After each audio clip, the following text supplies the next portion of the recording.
Hello students, 11th English first midterm examsக்கான ஒரு important question paper நம்ம பார்த்துட்டு இருக்கோம். 45 marksக்கு இந்த exams நடந்தது. So 1.5 hours இந்த exams நடத்திருக்காங்க. இதில் பார்த்தீங்கன்னா உங்களுக்கு first வந்து 1 mark questions 3 synonyms கொடுத்துருக்காங்க. ஓகே, next வந்து 3 antonyms கொடுத்துருக்காங்க. Synonymsல பார்த்தீங்கன்னா she hobbled about the house. Next one, the coaches lauded me. Next one, dash we treated it like the fables of the prophets she used to tell us. இது உங்களோட கிளாசரியில் நீங்கள் படிச்சிங்கனாவே எல்லா சினானிம்ஸும் attend பண்ணிடலாம். அதே போல் antonyms பொறுத்த வரையும் சினானிம்ஸோட ஆப்போசிட் பார்த்துட்டிங்கனாவே நீங்கள் ஆன்டனிம்ஸை attend பண்ணிடலாம். உங்களோட கைடு இருக்குன்னா கைடில் அடிஷ்னலாக இருக்க சினானிம்ஸ் ஆன்டனிம்ஸை ப்ராக்டிஸ் பண்ணிங்கனாவே ஈஸியாக நீங்கள் சினானிம்ஸ் ஆன்டனிம்ஸை அட்டன் பண்ணிடலாம். ஆன்டனிம்ஸில் I was presented with a traditional shawl. Birds collected rounded her, creating a veritable bedlam of chirping.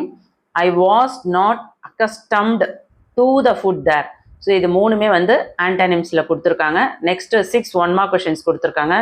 ஒன்று பார்த்தீங்கன்னா கரெக்ட் காம்பினேஷன் வேர்ட் கொடுத்துருக்காங்க. ரெயில் டேஷ் வேவா ஐட்டமா வேர்டா வாண்டா. இப்போ ரெயில் வே அப்படின்னு கரெக்டாக மேட்ச் ஆகுது இல்லையா? ஸோ அந்த மாதிரி கரெக்டான மேட்சிங் வேர்டு என்ன, அதோட காம்பினேஷன் வேர்ட்ஸ் எழுதணும். அடுத்த article Chandrayaan 3 is now in dash orbit. Choose the correct preposition. President Draupadi Murmu inaugurating the Tribal Arts Gallery in New Delhi dash Tuesday with the inna ana undera. Model verbல dash you lend me your book.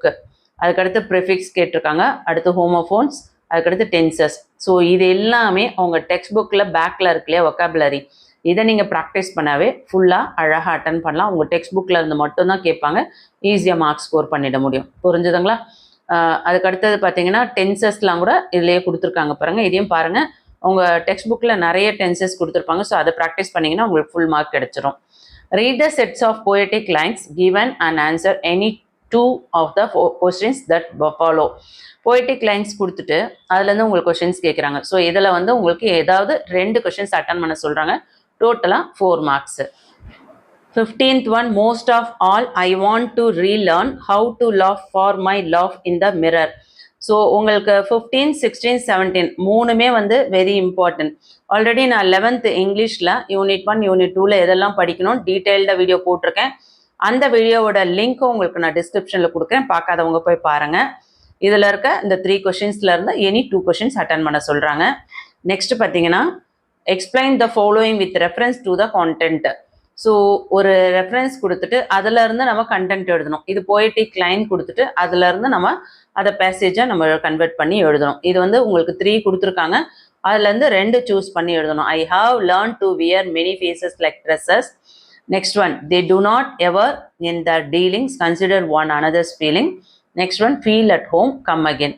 So டோட்டலாக 4 marks. அடுத்து part சியில் பார்த்தீங்கன்னா any 2 question attend பண்ணணும், 4 mark questions. Why did the grandmother accompany the author to school? Why did Mary Kom think that she should not return empty-handed? How is school education in the village different from that in the city? So ப்ரோஸில் இருக்க கொஷின்ஸ்லேருந்து உங்களுக்கு 3 questions கொடுத்துட்டு 30 வேர்ட்ஸில் எழுத சொல்கிறாங்க. ஒவ்வொரு கொஷினும் 4 marks. 2 questions attend பண்ணணும், டோட்டலாக 8 மார்க்ஸு. 5 mark கொஷின்ஸ் பார்த்தீங்கன்னா உங்களுக்கு 3 கொஷின்ஸ் கேட்குறாங்க. 3 கொஷின் என்ன ஆர்டரில் கேட்குறாங்கன்னா ஏஆர்பின்ற டைப்பில் கேட்குறாங்க. So the grandma played a vital role in the author's formative years. Explain why was Mary Kom named the queen of boxing and magnificent Mary. So இது ரெண்டுத்தில் ஏதாவது ஒன்று ஈஸியாக நீங்கள் அட்டன் பண்ணிடலாம். அதே போல் போயமில் பார்த்தீங்கன்னா ஒன்ஸ் அப்பான் அ டைமும் கொடுத்துருக்காங்க. அதுக்கடுத்தது வந்து victory of common sense over ego. So இது 2லேருந்து உங்களுக்கு 1 அட்டன் பண்ண சொல்கிறாங்க. அதுக்கடுத்து summarize the story after 20 years. Supplementary ரீடரில் இருந்தும் உங்களுக்கு பேசேஜ் கொடுத்துட்றாங்க. ஸோ இதில் 2 கொடுத்துட்டு அதுலேருந்து 1 அட்டன் பண்ணலாம். Describe the youth strange behaviour when he was in the train. இந்த கொஷின்ஸில் உங்களுக்கு பார்த்தீங்கன்னா வெறும் பேசேஜாக, அதாவது பேராவாக கேட்டிருக்காங்க. ஆனால் ஒரு சில டிஸ்ட்ரிக்டில் எப்படி கேட்பாங்கன்னா டெவலப் த ஹிண்ட்ஸ் கொடுத்துட்டு உங்களை அதை டெவலப் த ஹிண்ட்ஸாக சேஞ்ச் பண்ணி ஒரு பேசேஜாக உங்களை கன்வெர்ட் பண்ணி எழுத சொல்லுவாங்க. அது 5 மார்க்ஸ்க்கு வரும். அதே மாதிரி அட்வர்டைஸ்மெண்ட் கேட்பாங்க. ஸோ அதுக்கேற்ற மாதிரியும் ப்ராக்டிஸ் பண்ணிக்கோங்க. சொன்னது புரியுதுங்களா? ஸோ இதையும் படிக்கணும். நான் சொன்னதுக்கு ஏற்ற மாதிரி வேறு என்னெல்லாம் படிக்கணும் அப்படின்றது இன்னும் டீட்டெயில்டாக 11th இங்கிலீஷ்க்கான வீடியோஸ் போட்டிருக்கேன். அந்த வீடியோவோட லிங்க் டிஸ்கிரிப்ஷனில் கொடுத்துருக்கேன், போய் பாருங்கள். இந்த வீடியோ யூஸ்ஃபுல்லாக இருந்தால் ஒரு தம்ஸ் அப் கொடுங்க. ரொம்ப யூஸ்ஃபுல்லாக இருக்குன்னு ஃபீல் பண்ணிங்கன்னா சேனலை சப்ஸ்கிரைப் பண்ணிக்கோங்க. தேங்க்யூ.